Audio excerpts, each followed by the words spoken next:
Welcome back to Good Morning Columbia. Your time right now, 6:28, and we are talking hurricane preparedness. Of course, we are all following the path of Hurricane Irma. Right now, still too early to determine exactly where it is going to head. But as we heard from the governor yesterday, Henry McMaster, we are in a state of emergency. So now is the time to get prepared. Yeah, for sure. Of course, his words yesterday. If there's a mandatory evacuation that he orders and you remain, we can't come get you. This is a big deal, guys. So, of course, there's lists. State EMD, South Carolina EMD has put out a list, just a guide, things to keep in mind, things to do, including a prep list. And we've got some preparation items here, guys, you want to probably have. We went over, the need for radios, rechargeable flashlights, charging your phones, an emergency kit as well. First aid items. First aid, things like that. This is my favorite. Again, we talked about the jump box. This thing's about $80 at Walmart or wherever.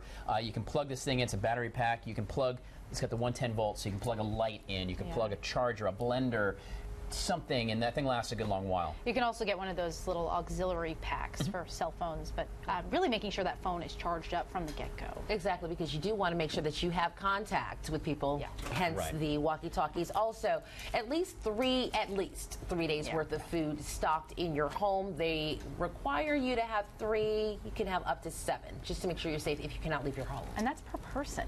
Keep in mind, water for 3 days. Let's talk about water for a second, guys. Of course, all the shelves are empty at every store in the world. A couple things to keep in mind. A, this is the baby water. When I went to Walmart yesterday, there was tons of it. This is distilled water. It's drinkable. But, guys, you have a house. You've got water in your house now. Start storing your water today. You don't have to worry about going to the store and fighting with somebody else. One of our viewers mentioned that on Facebook. Ronald, I believe, pointed that out. Thank you for that. Guys, we're talking about communication, too. One thing about these radios, you want to have a way to communicate, with your family. If you've got several people coming over, maybe a neighbor. These radios are great. These kind of radios, you want to look for them to have a NOAA, and some phone apps will give you that, but the NOAA radio, the weather radio, in the event you can't get power to listen to the news, in the event of an absolute power outage, you can't put your TV on, you can listen to what's happening through NOAA. They send you emergency information. Hey, this is coming. Hey, this is over. Hey, this bridge is out. Exactly. So important to stay in communication. So. And another thing that we did mention and we did not say about the food, make sure that they are non-perishable items, because when you lose power, that means you don't have access to the refrigerator. The food inside there can go bad. So have things that are canned goods, like soup that will not go bad, jelly, things that will maintain some type of lifespan. And we know this from October 2015. Stock up on cleaning supplies now, guys, because if disaster strikes, you're gonna need it. We know we've been, raising supplies to send to people who were affected by Harvey, and this is one of their main needs. We remember from the floods from a couple of years ago, when that water recedes, that water is not healthy water, because it's running through sewer systems, it's running through dumpsters. So the water that's in and around isn't healthy water. It doesn't come out of the tap. It doesn't, so.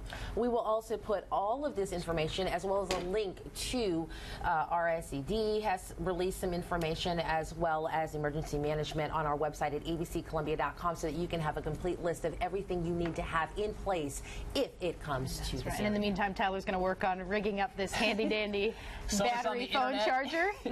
Test it before you actually count on it. I can't get it to work. We'll get battery it to work. And phone charger. We'll be right back after this.